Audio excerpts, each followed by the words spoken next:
आपल्या ओसीएचा आहे तो म्हणजे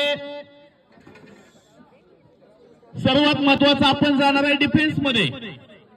आणि डिफेन्स मध्ये जर जात असाल तर कोणत्या वेळी कोणता प्रसंग किंवा कोणत्या सिच्युएशन मध्ये आपल्याला राहावं लागेल हे आपण नाही सांगू शकत। तर याच्यामध्ये सिच्युएशन कोणती असो आणि त्या ठिकाणी जर तुमच्याकडे साहित्य कमी उपलब्ध असेल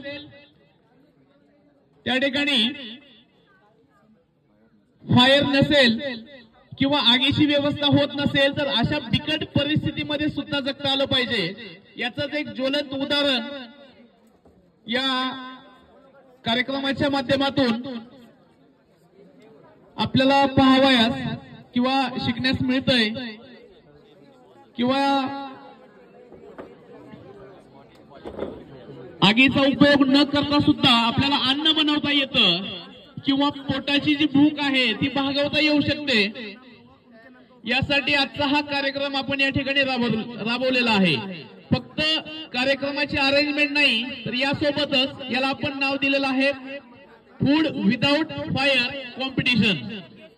तर या कॉम्पिटिशनची सुरुवात अगदी काही क्षणामध्ये सर्व स्टॉल वाल्यांना विनंती आहे की जर आपलं रेडी झाले असेल तर आपण स्टार्ट करायला काही हरकत नाही।